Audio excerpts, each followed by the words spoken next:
Push it up, put the hip shit on the shelf. Cause the way the real wealth is being real with self. My life done seen the glory of the coming of the left. I can't do it by myself, so I'm asking for help. It's time to switch it up, put the hip shit on the shelf. Cause the way the real wealth is being real with self. My life done seen the glory of the coming of the left. I can't do it by myself, so I'm asking for help.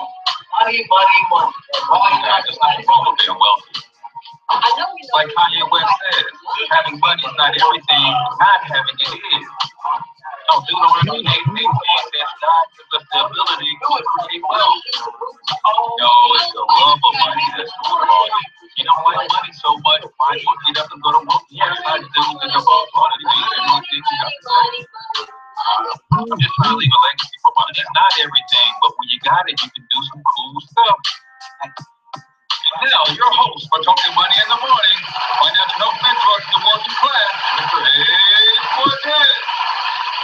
Good morning, good morning, good morning, and welcome to Talking Money in the Morning Live with your main man, H Cortez, the one and only financial health mentor to the Black community. Everybody's favorite fatherpreneur, where I do my absolute best to bring practical yet proven wealth building strategies to working men and women all over this great country of ours. It is truly an honor, privilege, and a blessing to come to you live and direct from the Black Wealth Movement studios here in St. Louis, Missouri. As always, guys, the Black Wealth Movement is here to help you understand the language of America. And no, I'm not talking about English, right? That's more like a dialect. The real language of America is capitalism. And a lot of times as Black people, we just don't speak the language. And that's why other cultures can come into our community and set up shop. And we kind of complain about that like they are doing something wrong. It's not that they're doing anything wrong. They understand the language of America and it's capitalism. So they come and speak the language in our neighborhoods. Right? And because we tend to only speak consumerism, we make it very easy for them to be able to do that. So we want to help you understand the power of entrepreneurship that leads to tax minimization. That windfall of cash can then allow you to eliminate your debt. Now you can free up your cash flow to then take that cash flow and start to invest. If you need help with any of that stuff, then definitely text the word Black Wealth Movement to 314-874-6887. I want to get some more information into your hands. Or you can inbox me or give me a call on that same number. But the Black Wealth Movement will help you transform your personal finances. And I believe that once we get enough people with their personal financial situation in order, then we can go out into the community and start making some real change and transformation. So again, the Black Wealth Movement, text Black Wealth Movement to 314-874-6887. So do me a huge favor, if you're checking this out on Periscope, go ahead and invite your followers to come listen in. We're talking about the secrets of the richest man who ever lived. We're going to do a study of a Mike Murdoch book that I ran across, and I saw some of the things that were in that book, and I found it quite interesting. So we're going to talk about some of those things. Same for you guys who are checking us out on YouTube. Go ahead and hit the subscribe button if you have not already subscribed to the channel. And then go ahead and copy the link today's show and share it on your favorite social media platform, whether it's LinkedIn, Twitter, Instagram, whatever the case may be. Let's get other people involved in a good, positive, good morning Black world show, right? That's kind of going to be the new moniker of the show. Instead of Good Morning America, it's Good Morning Black World. We want to help Black people fundamentally understand some different things to transform our communities first and foremost, because we believe that when Black America gets right, America gets right. And for you guys on Facebook, do the same thing. Share the stream out for me, guys.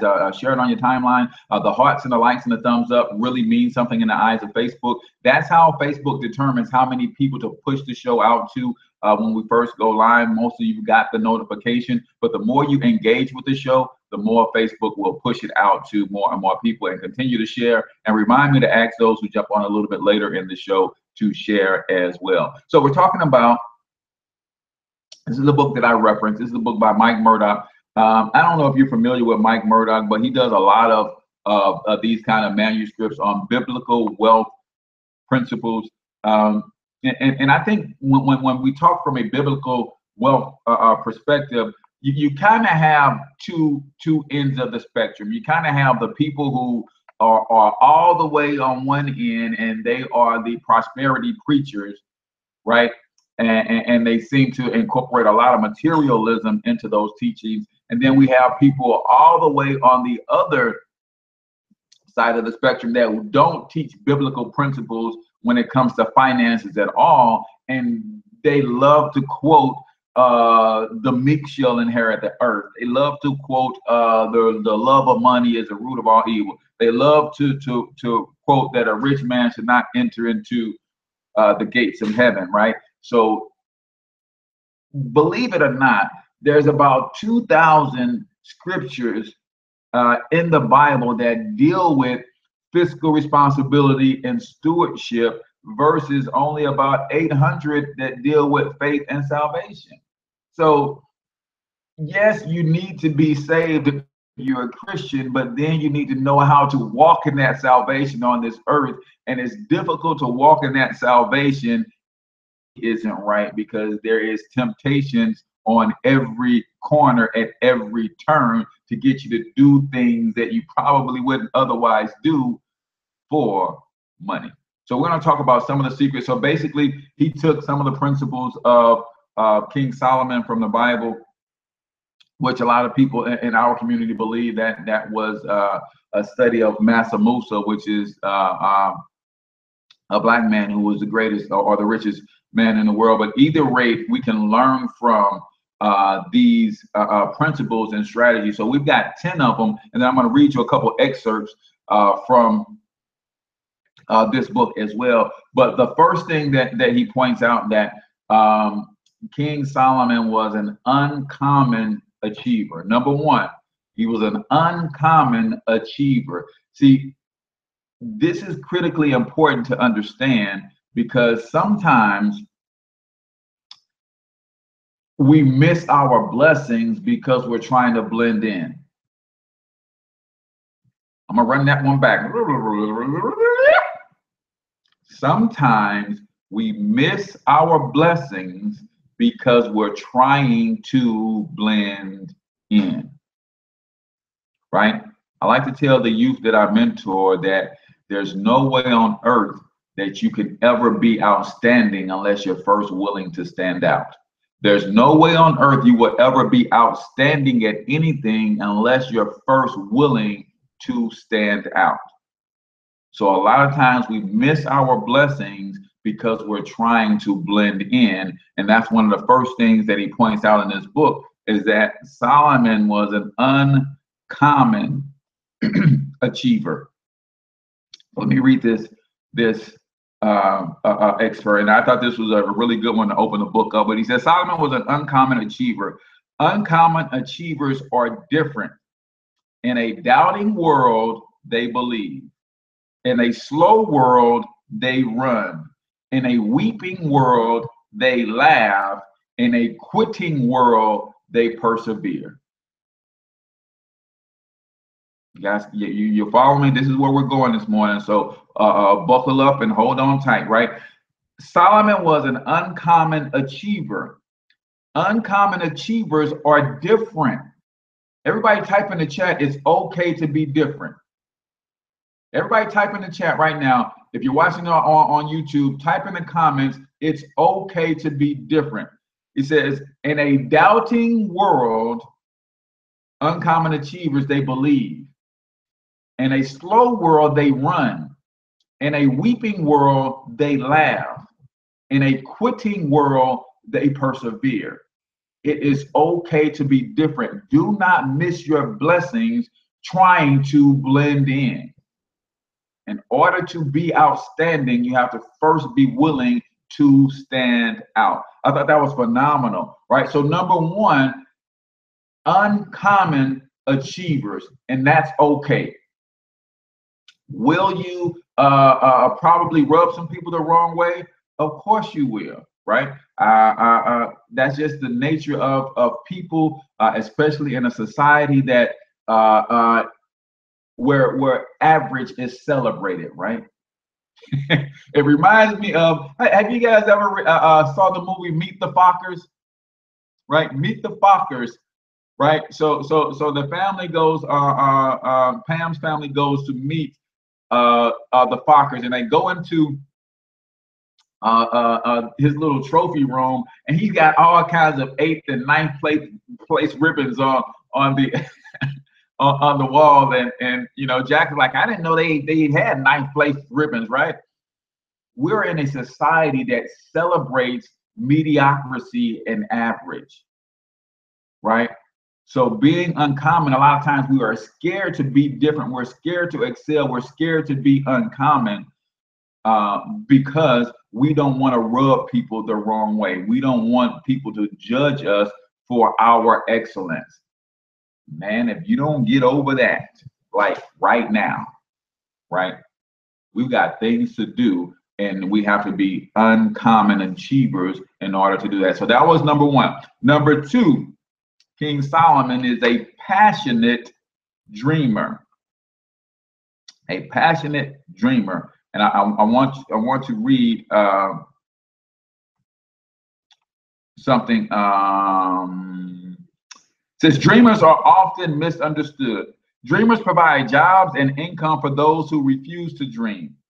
They stretch the imagination of everyone around them. They thrust average people into the zone of greatness. Yet they are often called money hungry, materialistic, and or greedy. See, when you start to go after yours, you're going to challenge everybody else around you. You're going to challenge their complacency. And one of the first things that they're going to do when you challenge their complacency is attack your ability or attack your motives, right? When I tell people each and every day, number one was uncommon achiever. King Solomon was an uncommon achiever. He wasn't afraid to be different. Did the unthinkable, right? When you aspire to greatness and you start pursuing it and you start knocking goals off your checklist, you shine a light on those around you who are being complacent. And one of the first things that they will do when you shine that light on them is they will attack your motive. They will attack your motive. Cortez, you're just vain, talking about you're gonna be a billionaire, man. You just chasing money, you just greedy, you just money hungry, you just get the heck out of here with that. If that's what I am, then what are you for not doing anything at all? Then you are the total opposite, right? Then you are evil, you are spiteful, you are not or you are selfish for not trying to build a legacy for your children, for not trying to build a legacy for your future descendants, right? So if I'm money hungry, then you are selfish because you're not trying to build anything, right? So the first thing that people will do to you is they will challenge your motives when you aspire to do something great. They will call you attention seekers and stuff like that, right? Dreamers are often misunderstood. Type in the chat, it's okay to be misunderstood. Again, see, we've got to get past that. For those of us who are real winners, we've got to get past what other people think, feel, say, and say about us. We've got to get past that because it's slowing us down. I still struggle with that today. I want to make a move that's going to lead to me being great and doing greater things. And sometimes I pull back because I know certain people are going to feel a certain type of way. So I'm slowing down. We've got to get past that, right? You guys know how I feel about my girl, Nikisha, man. She said, the sun don't give a bleep who it blinds when it shines. And I'm coming to that place in my own aspirations, right? I've been put here on this earth to shine, and I've got to stop giving a care who I blind with my light, because there are people who are in darkness who need and will come to life based on my light. So if at some point I blind a few people, so be it. So it's okay to be misunderstood. Dreamers are often misunderstood. Dreamers provide jobs and income for those who refuse to dream. They stretch the imagination of everyone around them. They thrust average people into the zone of greatness, yet they are often called money hungry, materialistic, and greedy, especially in the world of business and in entrepreneurship, right? Because I have billionaire aspirations, I'm called greedy. I get people on my stream all the time, man. I appreciate that. Thank you for tuning in on Periscope. I get that all the time as I'm coaching and training and educating and motivating people on the real life wealth building principles that will get us out of struggle. They can't see that it's going to take some financial stability, some financial security in order to transform our communities from hoods back into communities, right? So they say that I can't join the Black Wealth Movement because all y'all do is talk about money. First of all, the Black Wealth Movement never talks about money. We talk about wealth. That is a difference. It's a fundamental difference. But we want to build wealth. That means a certain way that our money comes in, so it frees up our time and we have an abundance of resources to actually move and do the things in our community that actually need to be done, right? I had a young lady say that, hey, I thought this was a think tank. Man, go somewhere else and find a think tank. This is a do tank. You can only be in the Black Wealth Movement if you're ready to do something. You can go, there's a million other think tanks and that's all they do is think. We don't need no more think tanks. We need some do tanks. We need some action tanks, right? So that's what we're doing. Yeah, the program of debt is insensitivity. You're absolutely right. So dreamers are often misunderstood. It's okay to be misunderstood. Number two, like I said, number two was passionate. He was a passionate dreamer. Number two says passionate people become powerful people. Passionate people generate enthusiasm. Passionate people create waves of favor. Passionate people stay focused on the dream. Passionate people become powerful people. Yeah, battle tanks, Elliot. Yeah, we don't need think tanks, we need battle tanks, right? And somebody got to write some checks to buy some of those battle tanks. Passionate people generate enthusiasm. Passionate people create waves of favor. Waves of favor. See, you're gonna need some favor along the way when you're on your mission, right? But when you're passionate about your dream, you're passionate about your mission, you're passionate about your goal, you create those waves of favor. Passionate people stay focused on their dream. That's number two. King Solomon was a passionate dreamer. He's a passionate dreamer. And that passion led him to loads and loads and loads of favor, right? Are you receiving loads of favor? If not, you might have to turn up your passion a little bit. If you're not receiving loads of favor, which is a byproduct of passion, that means you might need to turn up your passion a little bit.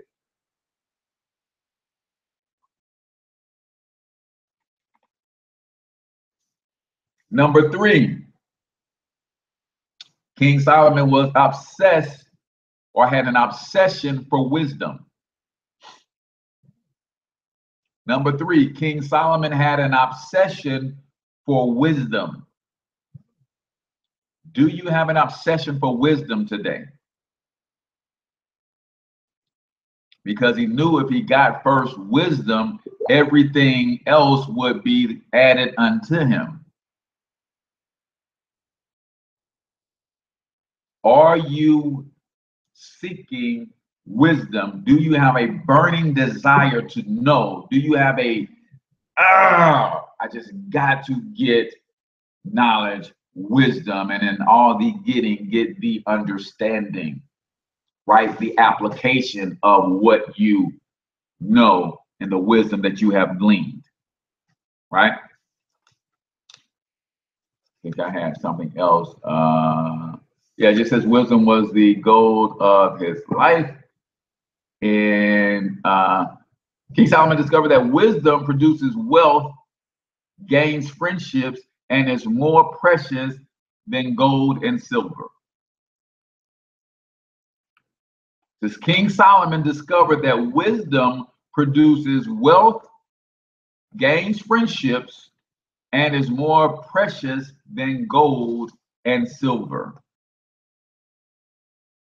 Is that where you are in your at this stage in your life today? Or are you seeking, do you have an obsession for wisdom? Do you have an obsession for wisdom? That's number 3. Number 4,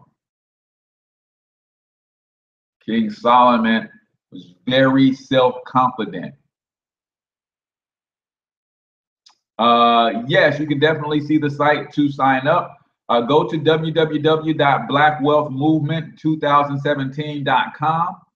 Learn what our program is about, and then give me a call at 314-874-6887 so we can get you registered. That site is an information-based site only. There's nowhere to sign up on that site, but get acclimated to what we're doing. And then if you want to join us after you watch those videos there, give me a call at 314-874-6887 or inbox me on Facebook at Cortez Springer. You're on Periscope at Cortez Springer. DM me and I'll get you the sign up information. Yes, we're midway through the show. If you have not already shared the stream, please do so. Self-confidence, man. Self-esteem and that intrinsic and internal belief. And I often tell you the 3 things that I believe about me, and I sometimes neglect to tell you why I believe those things about me.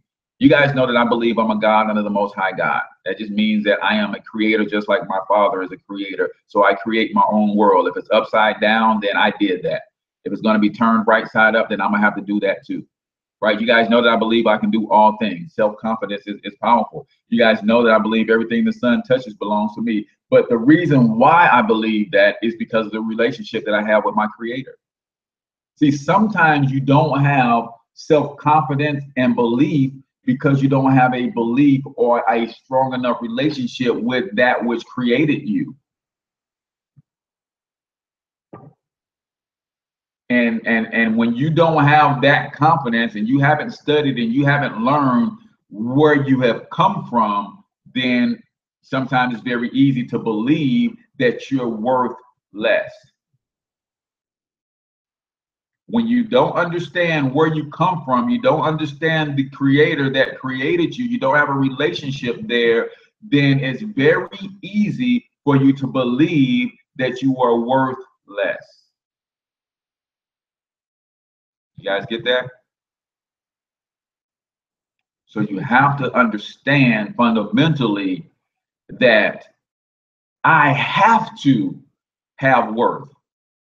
If God created the heavens and the earth specifically for me, I have to be worth something.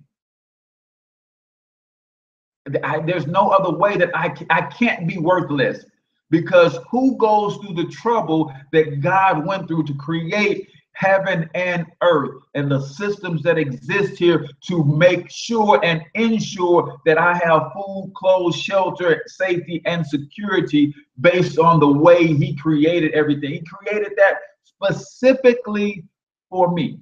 I don't know if he created it for you. I don't know how you believe or what you believe, but I know he created that specifically for me. So a God that will do that for me tells me that my life is worth something. That's where my self-confidence belief comes from. That's where my belief that I am a God under the Most High God comes from. Do you believe intrinsically in who you are and where you come from? That's powerful. Self-confident. King Solomon was very self-confident, and because of that, he had kings from all around the world begging to sit at his feet to learn from him. Right? You have to be confident in who you are, and you got to know whose you are. And when you develop that relationship, you start to understand why you are. And I would tell you, if you haven't gotten to that place yet where you understand why you are, you're in for a treat. You're in for a royal treat when you understand why you are, right? It begins with knowing who you are, whose you are, and that will help you to uncover why you are.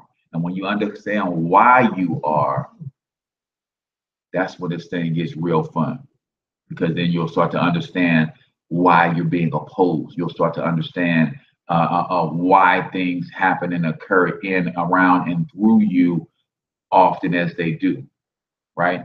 That's when things get fun. That's when things get fun, man, when you understand that, right? So self-confident is very, very, very important. Number five, number five, King Solomon acknowledged his own personal limitations. He acknowledged his own personal limitations. Why is that important, to acknowledge your own personal limitations? It's because if you let your ego get in the way and prevent you from looking yourself in the mirror and seeing where you are weak, you won't put the right people around you to provide in those areas where you don't know it all. It's called the mastermind principle, right?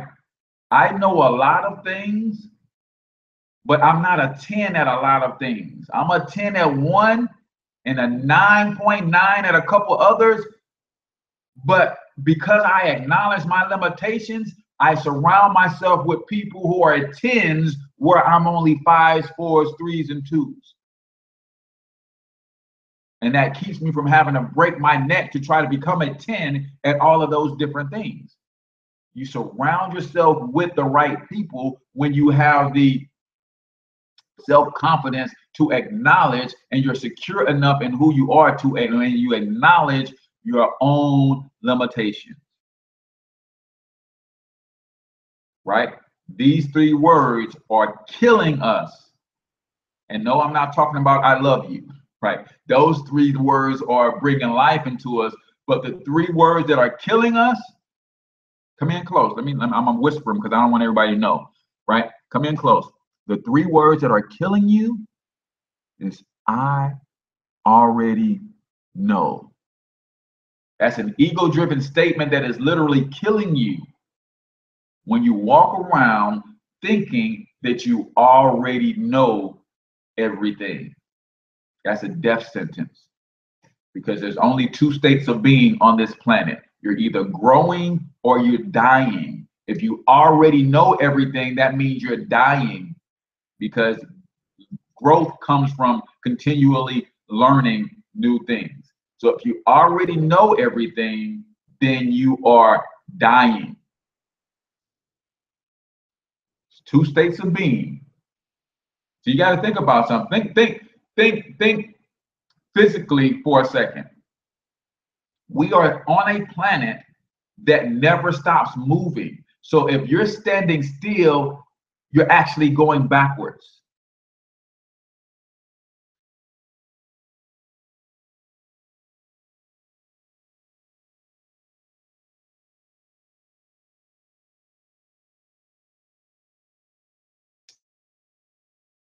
Or you're dying. And when you're saying I already know, that means you're not leaving room for growth, and you instantly begin dying, man. There's no in between. So you have to understand that fundamentally, that acknowledging your limitations will allow you to surround yourself with good people that can make up the slack from where you are. Life is a collection of relationships that compensate for what you don't have. Life is a collection of relationships that compensate for what you don't have. I am constantly and consistently surrounded by people who are greater at things that I'm weak at, and we complement each other very well. But I don't bring those people into my world unless I can first acknowledge my limitations in those areas. When you can't acknowledge your limitations, then you get insecure around great people. Yeah, that was good. I'm gonna run that one back. When you can't acknowledge your own limitations, you find yourself feeling insecure around great people. And you know, though, you know people like that. They only hang around flunkies. They got their little minion crew. That's somebody who is very insecure if they can only stomach being around people who are beneath them. I know tons of people like that. They got the little yes men and the little yes women, and they can only be around those people. And the minute they step into the presence of greatness, the first thing that comes out of their mouths is, why you hating? I ain't hating. I'm just trying to shine a light on your ability to be great. You challenge their thought process, the first thing they say is, why you hating? Because they only surround themselves with minions, and the minions will never challenge their thought process. So acknowledge your own limitations so that you can put people around you who are great in the areas that you are limited in. It's the mastermind principle, right? Number 6, he boldly proclaimed his dreams. He's going to build a house unto the Lord. And he boldly proclaimed that to the world. Are you boldly proclaiming your dreams? Or you hiding your dreams under a rock somewhere? You're only whispering your dreams to your significant other in the darkness and the quiet of your bedroom at night. Are you boldly proclaiming your dreams? You guys already know. Billionaire 2027, it's going down. I got 10 years to get this thing done.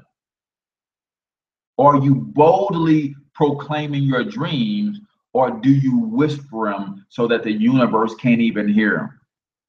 Huh? What?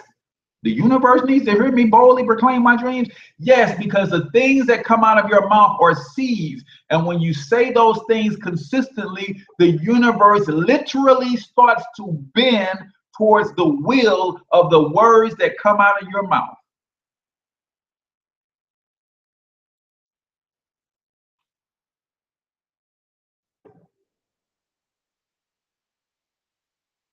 If you're not boldly making that confession through the words that come out of your mouth, the universe does not move in your favor to align things that will help you achieve and accomplish your goals. And I would tell you this, if you're not constantly and consistently boldly proclaiming your dreams, you are probably unconsciously proclaiming your nightmares.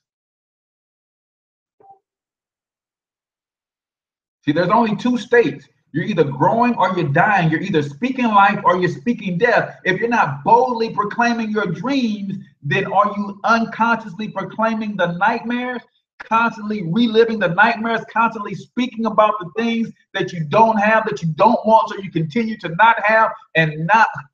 Come on, y'all. If you're not boldly proclaiming the things that you do want, chances are you are unconsciously proclaiming the things that you don't want, and you're giving life to those things. And that's why you stay perpetually in that cycle of the things you don't want.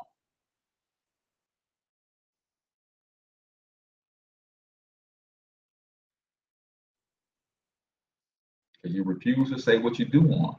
You know why you don't say what you do want? Because somebody told you you got to be humble. Somebody told you that you have to be humble so that you don't say what you do want because it might offend somebody. Somebody told you, I want y'all to understand something, man. My Heavenly Father owns everything. So why would I hesitate to ask him for $1 billion and he owns everything?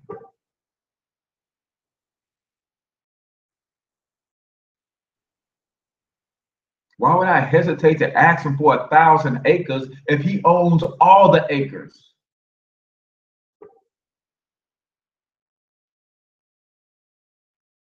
Or chances are you don't feel like you're worthy of anything. You feel only like you're worthy for a little, so you only ask for a little. Now, that's a problem I can't fix. That's an inside job. That's an inside job, right? So boldly proclaim your dreams. Y'all want me to give y'all a few of mine? Y'all already know that I'm a billionaire. I will probably own 6 to 10 whole cities before I die. 6 to 10 whole cities. And when I say whole cities, I mean enough land concentrated in one place that it could be the size of a city, right? In 10 years, I will probably be the largest cotton farmer and the largest hemp farmer in the Northern Hemisphere. 20 years, probably the largest in the world. Say, cotton and hemp. Yeah, you can't clothe yourself without cotton. And it's a raw material that you can grow from the earth, and I don't have to go buy a mine to mine some of the other raw materials. Something that I can control, right? I grow cotton every year. I got about 10 pounds of cotton seeds. By the time I'm ready to buy my first 1,000 acres, I'll probably have 100 pounds of organic cotton seeds, and I'm gonna run this thing, man. Then I'm gonna go get me a few thousand acres in Canada because they don't let you grow hemp in America. Hemp is a greater fabric and fiber for making clothing than cotton is. And in a single season, from the spring to the fall, hemp grows so fast that I can grow 3 to 4 crops of hemp in a single 6-month span. So I can grow 4 times the amount of hemp than I can cotton to create my materials and my clothing and the actual raw materials for my clothing brand. Right? So you guys are wondering, how you gonna be a billionaire in 10 years? That's how I'm gonna do it. You ever wonder how that financial health mentor is gonna be a billionaire in 10 years? Credit. That's how he's gonna do it, right? So number 6, those are just some of the dreams that I'm not afraid to proclaim boldly, right? If you're not speaking life, you're speaking death by default. If you're not constantly speaking life, you're speaking death by default. There is no such thing as neutrality. You think that if I'm not speaking life, I'm just staying neutral. No, if you're not speaking life, you're speaking death by default. So proclaim your dreams boldly. Boldly. Yes, we've got to have the raw material for manufacturing. So we can buy raw materials, AB, and start manufacturing, but we can also produce the raw materials for the manufacturing. And that's where I'm going. I'm going with the whole stuff, man, from the land all the way to the retail in about 7 different industries. Create the raw material that I use to manufacture the clothes so that I can create the brand, right? Then I own it through the buying, the wholesaling, the distribution, and the retailing. We got to start thinking on whole chains all the way to the source. All the way to the source. So proclaim boldly, right? Number 7, Solomon consulted with other uncommon achievers. Solomon consulted with other uncommon achievers. Who are you masterminding with? Drop the name of your mentor in the chat right now. Drop your mentor's name in the chat. And if I'm your mentor, don't put my name in because this is not about me. But if you got other mentors, drop the name of your mentor in the chat right now. King Solomon consulted with other uncommon achievers. Drop the name of your mentor in the chat right now. April Hunt. Okay, Duran, I hope I'm saying your name right. She says April Hunt is her mentor, right? Drop the name of your mentor in the chat right now, because King Solomon, number 7, consulted with other uncommon achievers, right? Other uncommon achievers. You have to Evan Jefferson. Good, good, good. I appreciate that. Yeah, that you got to have mentors. Charles Edwards. Good, good. And then I would put your mentor on the spot, right? Ryan Holmes, good. Daryl Muhammad, good. Eugene Alexander, Will Wright, awesome, awesome. I will put your mentors on the spot and tell you to drop the names of their mentors, right? Because if your mentors don't have mentors, they probably shouldn't be your mentor. Brian Bean, Alvin Curry, Terrence Hill, Ivy Stokes, some awesome mentors there. Some of my mentors as well. Jim Rohn, okay, good. ERGJ, Evan Jefferson, good. Good. I see a couple people mentored by Evan, Brian Bean, Mr. Stokes, Mr. Springer, Mr. Jefferson. Yep, yep, yep. So are you consulting with other uncommon achievers? Justin Briscoe, good, good. And then are your mentors, do your mentors have mentors? Do your mentors have mentors? Because if your mentor doesn't have a mentor, he probably shouldn't be your mentor. Dr. Frank A. James, good. Brian Bean, Eric Thomas, good, good, good, good stuff, good stuff. So who are you masterminding with? Who are you leaning on, right? Who are you leaning on for counsel? Now I want y'all to get something real quick, because we not only know that history tells us that King Solomon was one of the richest men to ever live, or the richest man to ever live, but we are also know that he's also proclaimed to be the wisest man who ever lived, or at least in the top 5, right? So wait a minute. You tell me that the richest and one of the wisest men on the planet still counsels with others? And yet you don't know a doggone thing and you don't have a mentor. I want you to get this, man. I want to get you. Get this. I know so many people who don't know jack diddly squat and don't have a mentor. But here,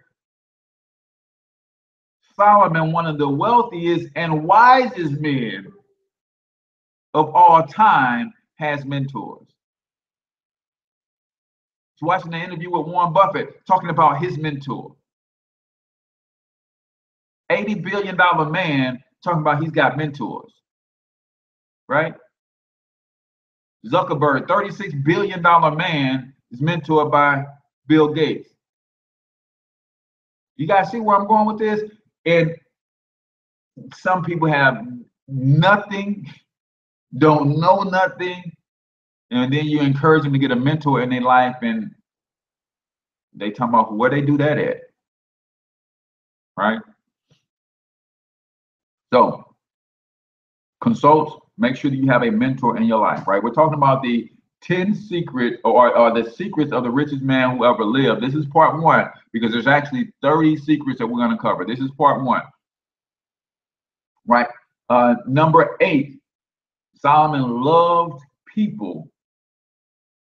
Loved people, right? I don't care what you're doing on this planet, man. This thing is all about relationships.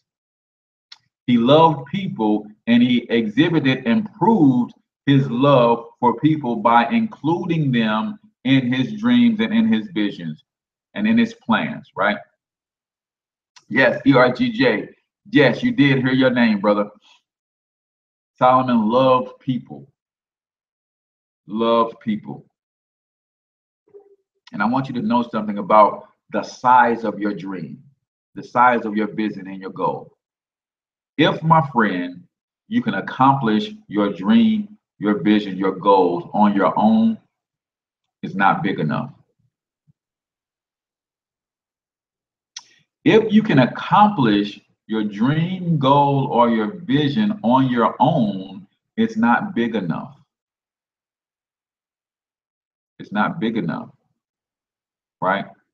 So he loved people so much so that he exhibited his love for people by including them in his plan, his vision, his goal, right?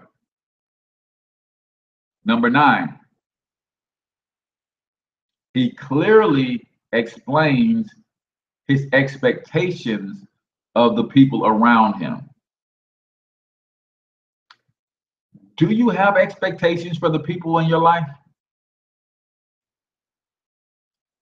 Have you clearly communicated your expectations to those people?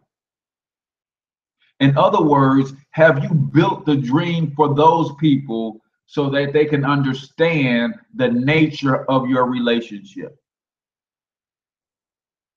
Have you given the people in your life permission to be great around you?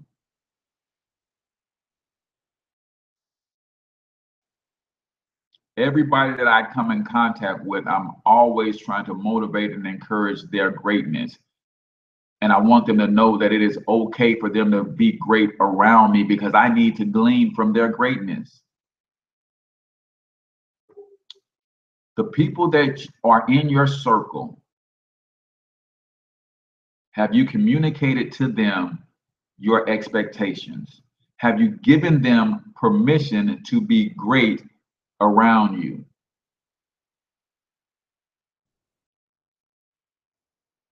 Right? That goes back to self-confidence. That goes back to acknowledging your own weaknesses and your own limitations. Right? So you have to clearly communicate the expectations of the people in your circle. Communicate that to them.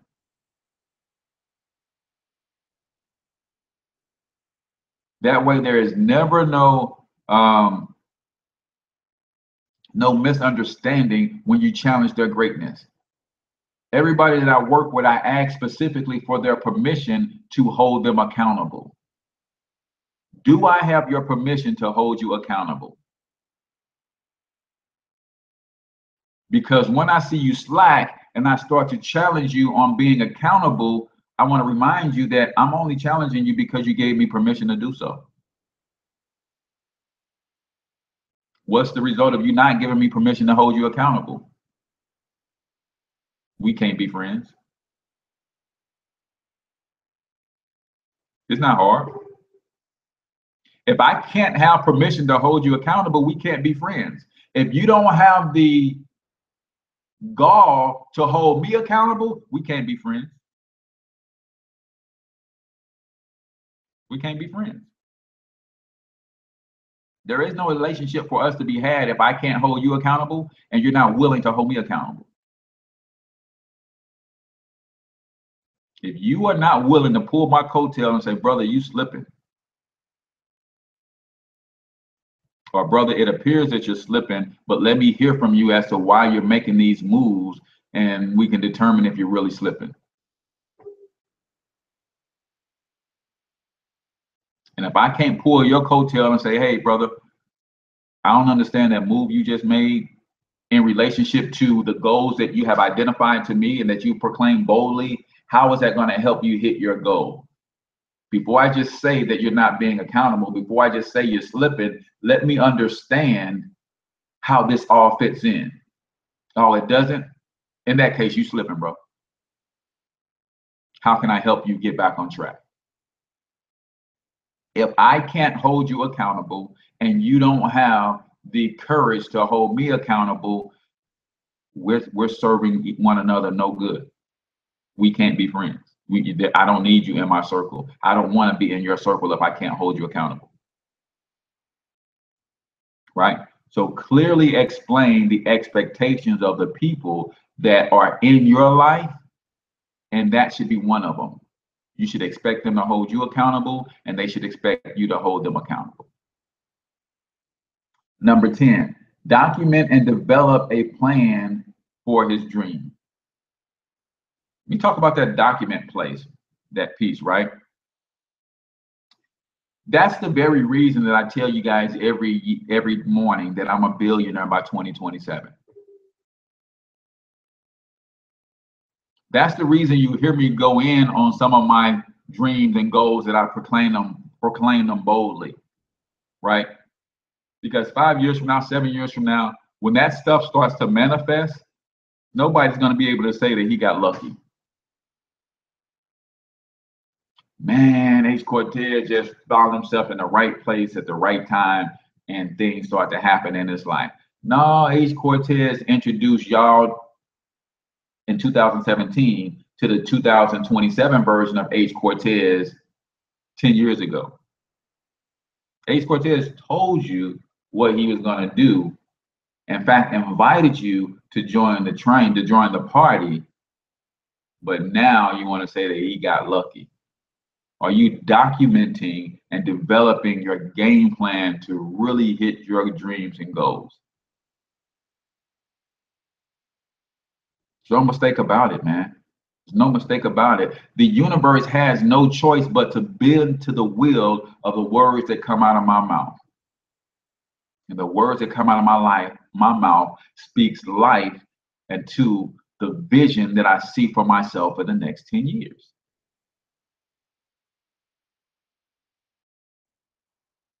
I don't know if y'all get that, man.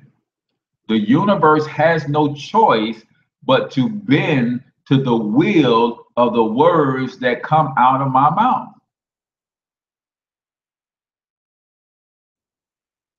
I, however, must choose carefully the words that come out of my mouth. You guys ever seen the movie The Inside Job?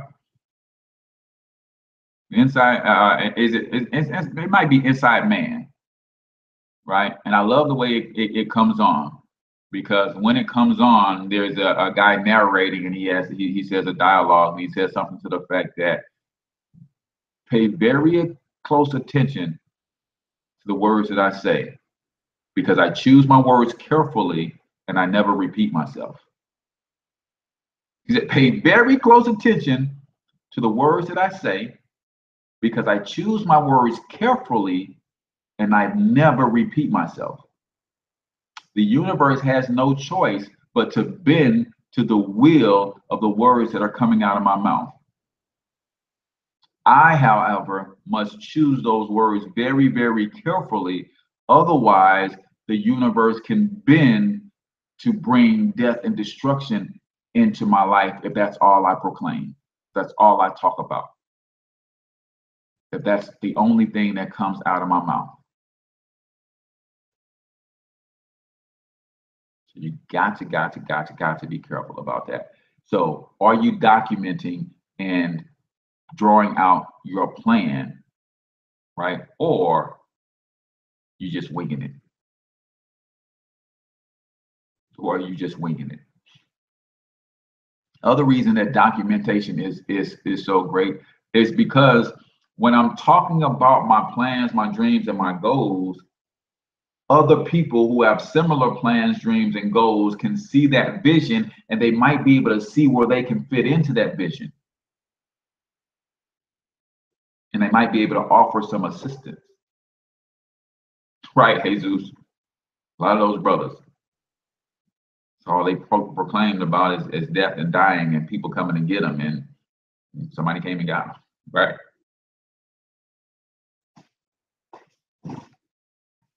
So that's the question, man. That's the question. Are you documenting? So I document, so when other people are watching these replays and stuff, they're saying, wait a minute, here's a brother who's trying to do something extremely good for our people. So we might need to connect, right? And again, if life is all about relationships, then spilling out my vision and proclaiming my vision and documenting that via video, via blogs, via whatever, it allows other people that I don't even know who may have a similar vision to make a connection.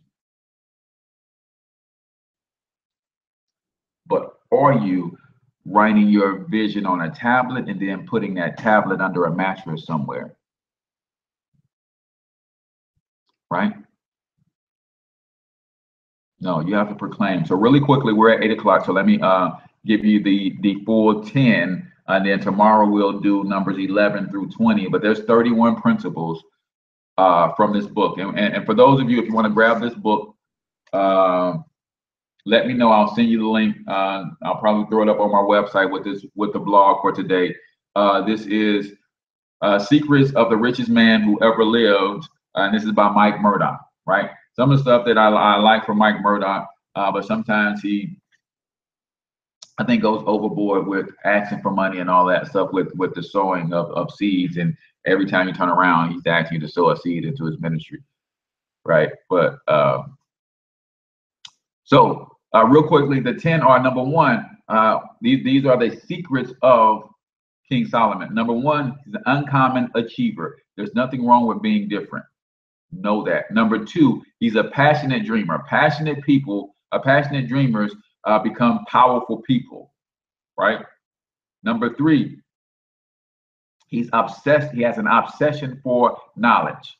He has an obsession for knowledge. Number four, very, very self-confident. Number five, willing to acknowledge his personal limitations so that he can mastermind with others where he's short. Number six, boldly proclaim his dreams and his visions. Number seven, consulted with other uncommon achievers, created that mastermind, built relationships with other people that he can lean on. Number eight, loved people, and he demonstrated that love for people by allowing them to take part in his vision and his goal. Number nine, he clearly explains his expectation of the people around him.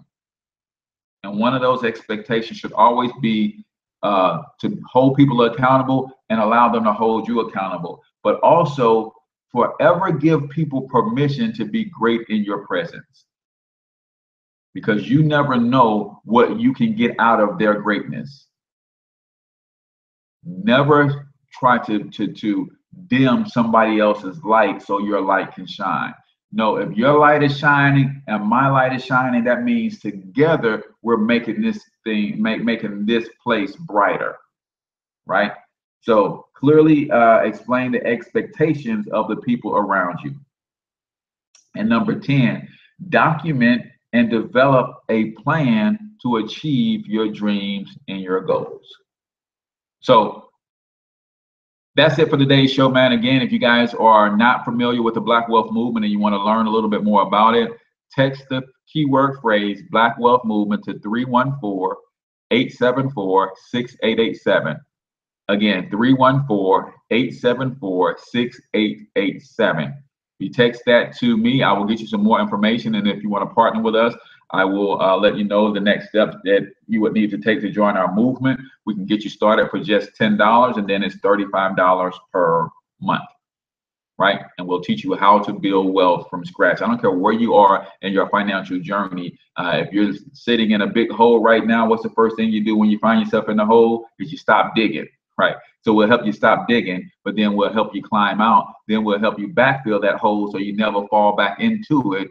And then we'll help you plant a tree in that hole that your future generations will be able to live off of forever. So with that, I'm your main man, H Cortez, the one and only financial health mentor to the Black community. Until I talk to you guys tomorrow, I want you to get your money up, because you absolutely can do it. Peace out, y'all.